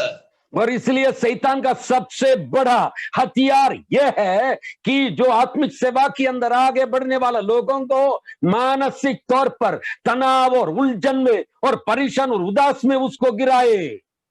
ഇന്ന് രാത്രി എന്റെ സന്ദേശം കേൾക്കുന്ന ആരുടെയെങ്കിലും ജീവിതത്തിൽ, आज रात को मेरा संदेश को सुनने वाला किसी व्यक्ति की जीवन में മാനസിക സമ്മർദ്ദങ്ങളിട്ട് നിന്നെ കൊണ്ടുള്ള ദൈവിക കാര്യപരിപാടി നടത്തിക്കത്തില്ലെന്ന് വെല്ലുവിളിക്കുന്ന ഇരുളിന്റെ ശക്തികളുണ്ടെങ്കിൽ ആ കുടുംബങ്ങളിൽ നിന്ന്, വ്യക്തികളിൽ നിന്ന്, സഭകളിൽ നിന്ന് ഇന്ന് രാത്രി ആ നിലകളിലുള്ള പൈശാചിക മണ്ഡലം ഈ വചനത്തിന്റെ ശക്തിയാൽ നിർവീര്യമായി മാറട്ടെ. വിശ്വസിക്കുന്നവർക്ക് വേണ്ടി വ്യാപരിക്കുന്ന ദൈവശക്തി ഇന്ന് രാത്രി വചനത്തിലൂടെ വെളിപ്പെട്ട് മാനസികമായി ചിലതിനെ തകർത്ത് അവരിലൂടെ വെളിപ്പെടേണ്ട ആത്മീക ശുശ്രൂഷയെ തകിടം മറിക്കാൻ ശ്രമിക്കുന്ന ശക്തികളുടെ ജയം തരുന്ന രാത്രിയായി മാറട്ടെ. ആദരം തുറന്ന വാക്കിന് ആമേൻ പറയാൻ കൃപ ലഭിച്ച എത്ര പേര് എന്നെ ശ്രദ്ധിക്കുന്നുണ്ട്, അവർക്കായി ഞാൻ ദൈവത്തെ സ്തുതിക്കുന്നു. യേശുവിൻ നാമത്തിൽ അതങ്ങനെ സംഭവിക്കട്ടെ. आज रात को मैं ऐसे कहना चाहता हूं, और शैतान जानकर आपकी जीवन में इस तरह की मानसिक तनाव में, मानसिक परेशान में, मानसिक हताश और उदास ऐसी परिस्थिति से सेवा नहीं कर सकता है, ऐसी हालत से गुजरने वाला कोई भी क्यों न हो, आज रात को मैं पवित्र आत्मा पर भरोसा रखकर ये कहना चाहता हूं, हमारी अंदर कार्य करने वाला पवित्र आत्मा की बड़ी सामर्थ्य द्वारा आज रात ऐसी व्यक्तियों के जीवन में यीशु मसीह के नाम में एक बड़ी सामर्थ इस समय उत्पन्न होने पाए, उनको स्वतंत्र और आजाद होने पाए. ऐसे लोग, अनुभव करने वाले लोग अपनी हाथों को उठाकर परमेश्वर का धन्यवाद करे. Hallelujah, hallelujah. ഇന്ന് രാത്രി നമ്മുടെ ചിന്തയിലേക്ക് നമുക്ക് മടങ്ങി വരാം. അവിടെ നിൽക്കാൻ എനിക്ക് ആഗ്രഹമുണ്ട്, പക്ഷേ ഈ വിഷയം ഒന്ന് തെളിയിക്കണമല്ലോ. और वहां पर रुकने के लिए मुझे इच्छा है, लेकिन मुझे और कहा हुआ वचन की ओर आना अनिवार्य भी है. ഞാൻ പറഞ്ഞതിന്റെ ആശയം, നമ്മൾ एत्र സമർത്ഥന്മാരാണെങ്കിലും നമ്മൾ മാനസികമായി തകർന്നാൽ നമ്മളെ കൊണ്ടൊന്നും നടക്കുകയില്ലെന്നാ. मेरे कहने का तात्पर्य यह है, अगर कितना भी खूबसूरत, कितना भी हम कितना होशियार हो, समर्थ हो, लेकिन मानसिक तौर पर हम उलझन में आए, हमसे कुछ नहीं कर सकूंगा. എന്നാൽ യേശുവിനെ ശ്രദ്ധിച്ച് ആ പ്രതിസന്ധിയുടെ തീക്കുണ്ടത്തിന്റെ അകത്തിന്റെ രക്ഷിതാവ് നിൽക്കുമ്പോഴും, देखिए हमारा उद्धारकर्ता यीशु मसीह इतनी बड़ी समस्या की समस्याओं के बीच में और शिखर पर खड़े रहते समय है മർക്കോസിന്റെ വലത്തെ കാത് പത്രോസിന്റെ വാള് കൊണ്ട് ഗെത്സമനിയുടെ പച്ച മണ്ണിൽ രക്തത്തിൽ കിടന്ന് പിടയ്ക്കുകയാണ്. देखिए पतरस की तलवार मियान में से निकालकर उसने काटने के कारण मलकुस की कान वहां की धरती पर और उसको चटपट रहा है. എന്റെ യേശുവിന്റെ സ്ഥാനത്ത് വേറെ ആരാണെങ്കിലും ആ കാത് കണ്ടില്ലെന്ന് നടിച്ചു പോകത്തേ ഉള്ളൂ. കാരണം അത്രയൊരു പ്രതിസന്ധിയുടെ നടുവിലാണ് എന്റെ രക്ഷിതാവ് നിൽക്കുന്നത്. देखिए मेरा यीशु की जगह पर यीशु का दूसरा कोई भी होता तो वो कान वहीं पर रहने दे, उसको आनाकानी करके वहां से यीशु मसीह आगे बढ़ते हैं क्योंकि ऐसी समस्याओं के बीच में वैसी शिखर पर यीशु है. എന്നാൽ എന്റെ കർത്താവ് ചോര ഒലിക്കുന്ന മൽക്കോസിനെയും ആ രക്തത്തിൽ കിടന്ന് പിടയ്ക്കുന്ന കാതിനെയും കണ്ടില്ലെന്ന് നടിച്ച് കണ്ണടച്ചു പോയവനല്ല. लेकिन मेरा यीशु मसीह खून बहने वाला मलकुस को और नीचे नीचे जिंदा छटपड़ा रहने वाला उसी कान को भी आनाकानी करके और उसको छोड़ कर जाने वाला प्रभु नहीं है. എന്റെ രക്ഷിതാവ് കാതെടുത്തവന്റെ യഥാസ്ഥാനത്തൊട്ടിച്ചു കൊടുത്തു. मेरा यीशु मसीह उसी कान को वहां से मिट्टी से लेकर उठाकर मलकुस का कान की वो स्थान पर लगा दिया.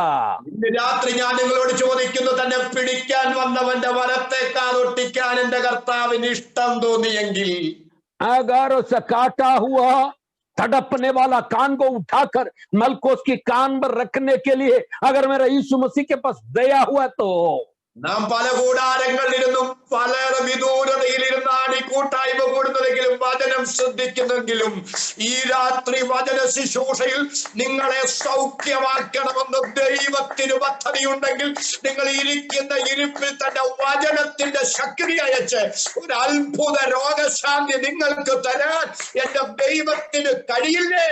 ഇന്ന് രാത്രി ദൈവത്തിന് അത് കഴിയുമെന്ന് തിരിച്ചറിഞ്ഞ് ആമേൻ ആ വാക്കിന് പറയാൻ അതരത്തിൽ അഭിഷേകമുള്ള എത്ര പേര് എന്നെ ശ്രദ്ധിക്കുന്നുണ്ട്? അവർക്കായി ഞാൻ ദൈവത്തെ സ്തുതിക്കുന്നു. ऐसा है तो आज रात को आप भले हम छोटे से घर में अपनी अपनी घर में हम बैठते हैं, लेकिन वो यीशु मलकुस की ऊपर दया किया हुआ यीशु आपकी बीमारी के ऊपर भी दया करके आपके लिए उनकी शक्तिशाली वचन को भेजकर आपको चंगा कर सकता है. आप क्या विश्वास करते हो? ऐसा विश्वास करने वाला है तो आज रात को विश्वास करते हुए परमेश्वर का धन्यवाद और आमीन कौन बोल सकता है? हालेलुया. ഇന്ന് രാത്രി പരിശുദ്ധാത്മാവിനോട് പറയുന്നു, കഴിഞ്ഞ നാളുകളിൽ പല വിധത്തിലുള്ള മുറിവുകൾ, അത് കാതെന്നല്ല, ദൈവാത്മാവിനോട് പറയുന്നത് മാനസികമായ മുറിവുകൾ പലരാലും നിന്റെ ജീവിതത്തിൽ നീ അനുഭവിച്ച ആർക്കും പരിഹരിക്കാൻ കഴിയാത്ത ചില മുറിവുകൾ ഇന്ന് രാത്രി ദൈവാത്മാവ് പറയുന്നു, ആർക്കും പരിഹരിക്കാൻ കഴിയാത്ത, ആർക്കും ആശ്വസിപ്പിക്കാൻ കഴിയാത്ത, ആർക്കും പരിഹരിക്കാൻ കഴിയാത്ത ഇന്നലകളിൽ നീ അനുഭവിച്ച, ഇന്ന് നീ അനുഭവിക്കുന്ന ചില മുറിവുകൾക്ക് മനുഷ്യരാലല്ല എന്റെ ദൈവത്താൽ പരിഹാരം വരുന്നു, എന്റെ ദൈവത്താൽ അതിന് ആശ്വാസം സംഭവിക്കുന്നു എന്ന് ഇന്ന് രാത്രി ആത്മാവ് ചിലരോട് തലയിൽ കൈവച്ച് ആലോചന കൈമാറുമ്പോ അതരം തുറന്ന് ദൈവത്തിന് സ്തോത്രം പറയാൻ മനസ്സുള്ള എത്ര പേരുണ്ട്? അവർക്കായി ഞാൻ ദൈവത്തെ സ്തുതിക്കുന്നു.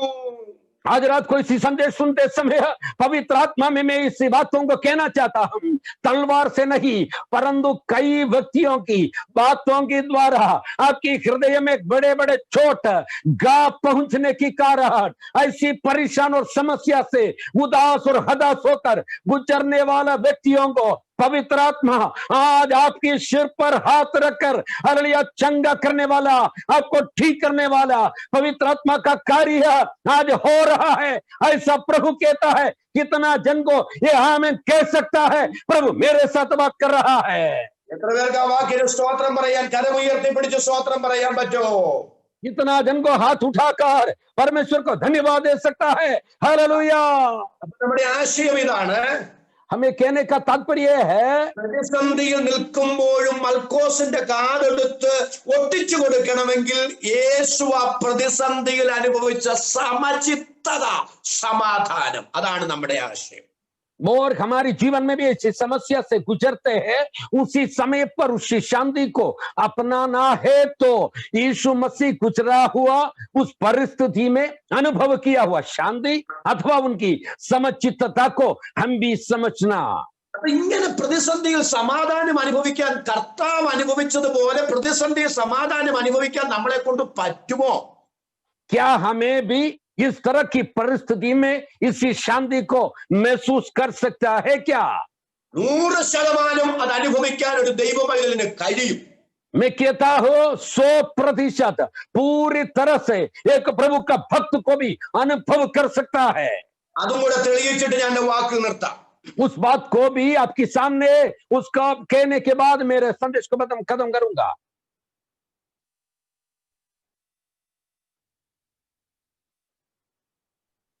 വരണം. Please repeat pastor. അപ്പോസ്തല പ്രവൃത്തികളുടെ പുസ്തകം 12-ാം അധ്യായത്തിലേക്ക് ഒന്ന് വരണം. प्रेरितों का काम 12 अध्याय की ओर हम आइए।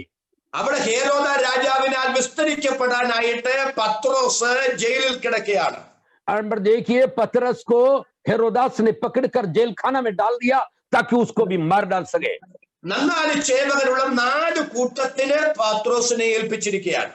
चार सिपाहियों का टुकड़ियों को उनको रखवाली करने के लिए सौंप दिया है। കാരാഗൃഹത്തിൽ നിന്ന് രക്ഷപ്പെടാനുള്ള ഒരു പഴുതുമുണ്ടാകാതെ പഴുതടച്ചുള്ള സുരക്ഷയാണ് ഹെരോദ ഒരുക്കിയിരിക്കുന്നത്. हेरोदा ने इस तरह की सेना की व्यूह को टुकड़ी को वहां पर उसका रखवाली में रखा है, किसी भी कीमत पर पतरस वहां से बचना ना पाए। എന്നെ ചിന്തിപ്പിച്ചൊരു വിഷയം, ആ കാരാഗൃഹത്തിന്റെ അകത്ത് പത്രോസ് കിടന്ന് സുഖമായി ഉറങ്ങുകയാണ്. और मुझे जो चिंता दिया हुआ बात यह है कि पतरस वहीं पर एकदम आराम से सो रहा है। സഹോദരരെ, അങ്ങനെ ഒരു മനുഷ്യനെ കൊല്ലപ്പെടുന്നതിന്റെ തലേ രാത്രി കിടന്ന് ഉറങ്ങാൻ പറ്റുമോ? क्या किसी भी व्यक्ति को उसको मार डालने से और पिछले रात को क्या इस तरह से शांति से सो सकता है क्या? പത്രോസിനും അറിയാമല്ലോ, നാളെ നേരം വെളുത്താൽ ഹെരോദ രാജാവ് വിസ്തരിക്കുമെന്നും തലവെട്ടുമെന്നും. और पतरस भी जानता था कि कल उसके बारे में मुकदमा लड़ेंगे और उसको सिर काट दिया जाएगा। അങ്ങനെ പിറ്റേ ദിവസം കൊല്ലപ്പെടുമെന്ന് അറിഞ്ഞുകൊണ്ട് തലേ ദിവസം എങ്ങനെ കിടന്ന് ഉറങ്ങാൻ പറ്റുക? अरे कल मेरा मृत्यु है वो समझकर किस तरह से वो शांति से सोएंगे? അത് നടക്കത്തില്ല എന്നതിന്റെ ഒരു ഉദാഹരണം ഞാൻ നിങ്ങളോട് പറയാം. वो कभी नहीं हो सकता है, उसके लिए एक उदाहरण में कहना चाहता हूं। നമ്മുടെ ഡൽഹിയിലെ നിർഭയ വധക്കേസിലെ പ്രതികൾ, और देखिए जो दिल्ली में निर्भया और उसकी हत्याकांड की 2 मुजरिम को, ആ പ്രതികൾക്ക് കോടതി വധശിക്ഷ വിധിച്ചു. और इस दोनों गुनहगारों को और उसको वध शिक्षा की दंड दिया है। അവസാനം അത് സുപ്രീം കോടതിയിലെത്തി. और उनका जो मृत्यु दंड से और उसके बारे में और अपील करते हुए वो सुप्रीम कोर्ट में पहुंच गया। അവരുടെ മിടുക്കനായ അഡ്വക്കേറ്റ് നമ്മുടെ ഭരണഘടനയുടെ ഏതെങ്കിലും പഴുതുകൾ ഉപയോഗിച്ച് തൂക്കുകയറിൽ നിന്ന് അവരെ രക്ഷപ്പെടുത്താൻ പറ്റുമോ എന്ന് അശ്രാന്ത പരിശ്രമം നടത്തി. और उनका फांसी से किसी तरह से भी उनको छुटकारा मिलेगा करके उनकी वकील ने जानबीन करके भारत की नियमों को पूरी तरह से पढ़ा। എന്നാൽ എല്ലാ വാദഗതികളെയും തള്ളിക്കളഞ്ഞുകൊണ്ട് നമ്മുടെ ഭാരതത്തിന്റെ പരമോന്നത നീതിപീഠം ബഹുമാനപ്പെട്ട സുപ്രീം കോടതി ആ വധശിക്ഷ ശരിവെച്ചു. लेकिन उनकी सारे और वहां पर उन्होंने कहा हुआ सारे और उनकी बातों को टुकराते हुए अत्युच्च न्यायालय ने उसको फांसी पर चढ़ाने के लिए और उसको दे दिया। ആ വധശിക്ഷ ശരിവെച്ചതിന് ശേഷം ആ പ്രതികളുടെ പ്രതികരണം, പെരുമാറ്റം എങ്ങനെയായിരുന്നു എന്ന് പിന്നീട് മാധ്യമങ്ങൾ പുറത്തുവിടുകയുണ്ടായി. और इस तरह से माध्यम के द्वारा हमें जानकारी मिला कि उन्होंने फांसी चढ़ाने के बाद उसको दंड के बाद कुछ दिन किस तरह से उन्होंने बिताया है। അവര് ഭക്ഷണം കഴിച്ചിട്ടില്ല, അവര് വസ്ത്രം മാറിയിട്ടില്ല, അവര് കുളിച്ചിട്ടില്ല, അവര് ഒരുപോലെ കണ്ണടച്ചിട്ടുമില്ല. उनके बारे में इस तरह से लिखा था कि मध्यम ने कहा उन्होंने ना कपड़ा बदला है, ना उन्होंने खाना खाया है, ना उन्होंने स्नान किया है, उन्होंने कुछ भी नहीं किया। അപ്പൊ മരിക്കുമെന്ന് അറിഞ്ഞുകൊണ്ട് മരണത്തിന് തൊട്ട് മുമ്പ് ആർക്കും സുഖമായി കിടന്നുറങ്ങാൻ പറ്റില്ല. ऐसा है तो मृत्यु से पहले किसी भी व्यक्ति को इस तरह से आराम से सो नहीं सकूंगा. എന്നാൽ പത്രോസ് ഇവിടെ എന്താ ചെയ്യുന്നത്? കാരാഗ്രഹത്തിന്റെ അകത്ത് കിടന്ന് സുഖമായി ഉറങ്ങുകയാണ്. देखिए यहाँ पर पतरस ने इसी कारावास के अंदर घोड़ा बेचकर सो रहा है.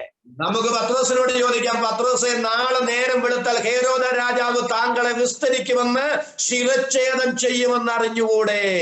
क्या पतरस कल तुम्हें और हेरोदास के सामने तुम्हें खड़ा करना पड़ेगा और वहीं पर तेरा गल का छेद किया जाएगा, वध किया जाएगा, ये तू नहीं जानते? പത്രോസ് പറയൂ, നാളെ നേരം വെളുത്താൽ ഹേരോദ രാജാവ് എന്നെ വിസ്തരിക്കുമെന്ന് തല വെട്ടുമെന്ന് എനിക്ക് അറിയാം. मैं जानता हूं तलवार से मारवा डालेगा, कल मुझे पूछपरछ करके कर देगा करके मैं जानता हूं. അങ്ങനെ അറിയാമെങ്കിൽ പിന്നെ എങ്ങനെ ഇങ്ങനെ കിടന്ന് സുഖമായി ഉറങ്ങാൻ പറ്റുക?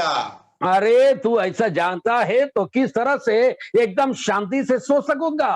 അതിന് പത്രോസ് പറയാൻ സാധ്യതയുള്ളൊരു മറുപടി ഞാൻ നിങ്ങളോട് പറയാം. पतरस क्या कह सकेंगे? ऐसे एक जवाब मैं आपको कहना चाहता हूं.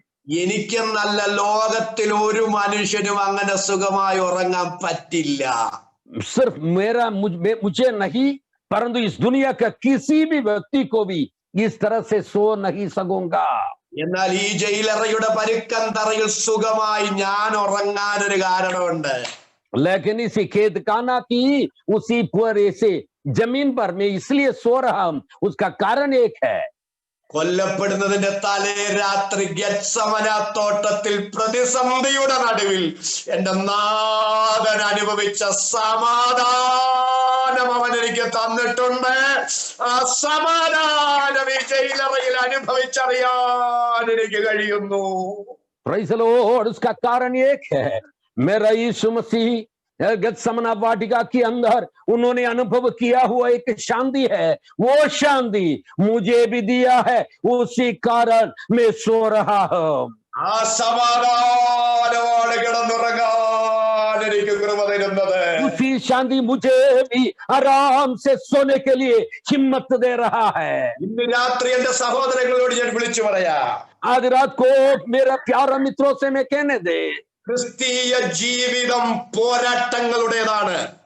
मसीही जिंदगी कई परीक्षणों का, कई चुनौतियों का है, വെല്ലുവിളികളുടേതാണ്. कई चुनौती और समस्या से भरा हुआ है. ഇത് ചില പ്രതിസന്ധികളിലൂടെ കടന്നു പോകുന്നതാണ്. कई समस्या से, कई मसलों से आपको गुजरना पड़ेगा. ചിലരൊക്കെ വീരവാദം പറയുന്നത് ഞാൻ കേട്ടിട്ടുണ്ട്. ഞാൻ ഫയറാണ്, ഞാൻ എന്റെ രക്തത്തിലൂടെ ഓടുന്നത് യേശുവിന്റെ രക്തമാണ്, അതുകൊണ്ട് അത് വരികയല്ല, ഇത് വരികയല്ല, മറ്റേതാ മറിച്ചതൊക്കെ എന്നൊക്കെ പറയുന്ന ധാരാളം പേരെ ഞാൻ കണ്ടിട്ടുണ്ട്. और कुछ लोगों के बारे में मैं जानता हूं, मेरा अंदर आग है, पवित्र आत्मा की बड़े खून या यीशु मसीह का खून मेरे अंदर है, मैं कभी नहीं डरूंगा, ऐसा कुछ बड़े बड़े बात कहने वाले लोगों को मैंने देखा है. അതൊന്നും വിശ്വാസമല്ല, അതൊക്കെ വിവരക്കേടാണ്. और ऐसी बात सब वो विश्वास से नहीं कहता है, वो उनका पागलपन से कहता है. കോവിഡ് വന്നപ്പോ എല്ലാവർക്കും വന്നല്ലോ, അത് നമ്മളെ മാത്രമായിട്ട് ഒഴിഞ്ഞൊന്നും പോയില്ലല്ലോ. जब कोविड महामारी आया तो सभी को जकड़ा और हमें छोड़कर नहीं गया है. അപ്പോ എല്ലാവർക്കും ഉണ്ടാകാൻ സാധ്യതയുള്ള പ്രതിസന്ധികളെല്ലാം നമുക്കും സംഭവിച്ചെന്ന് വരാം. और हर एक व्यक्ति की जीवन में जो समस्या और मुसीबतें जब आता है, वही मुसीबत हमारे जीवन में भी आ सकता है, आएगा ही. പ്രതിസന്ധികൾ വരില്ലെന്നുള്ളതല്ല ക്രിസ്തീയ ജീവിതത്തിന്റെ പ്രത്യേകത. मसीही जीवन का विशेषता ये नहीं कि अपने जीवन में कोई समस्या या मसला नहीं आएंगे, എന്നാൽ ആ പ്രതിസന്ധികളിൽ അനുഭവിക്കാൻ കഴിയുന്ന ദൈവിക സമാധാനമാണ് ക്രിസ്തീയ ജീവിതത്തിന്റെ പ്രത്യേകത. അതിന് ആമേൻ പറയാൻ കൃപയുള്ള എത്ര പേര് എന്നെ ശ്രദ്ധിക്കുന്നുണ്ട്? അവരെ കരങ്ങൾ ഉയർത്തി ഒരിക്കൽ കൂടെ കർത്താവിന് സ്തോത്രം ചെയ്യാം. लेकिन मसीही जीवन की विशेषता इसी पर है, और समस्या से गुजरते तो भी उनको अनुभव करने के लिए एक बड़ी शांति परमेश्वर हमें दिया है. ऐसे अनुभव करने वाला लोग अपनी हाथों को उठाकर परमेश्वर का धन्यवाद कहे. हालेलुया. നമ്മുടെ സമയം പോയത് കൊണ്ട് ഞാൻ എന്റെ വാക്കുകൾ ഇങ്ങനെ പറഞ്ഞ് അവസാനിപ്പിക്കാം. समय आगे बढ़ने के कारण में जल्दी संक्षिप्त में मुझे कहने दे. പൗലോസ് പറയുന്നു, ഒന്നിനെ കുറിച്ചും വിചാരപ്പെടരുത്, നിങ്ങളുടെ ആവശ്യങ്ങൾ സ്തോത്രത്തോടുകൂടെ ദൈവത്തോട് അറിയിക്കുക അത്ര വേണ്ടത്. पौल प्रेरित ने इस तरह से कहा, तू किसी बात के बारे में चिंता ना करो, परंतु सारे बातों को निवेदन के साथ परमेश्वर पर सौंपो.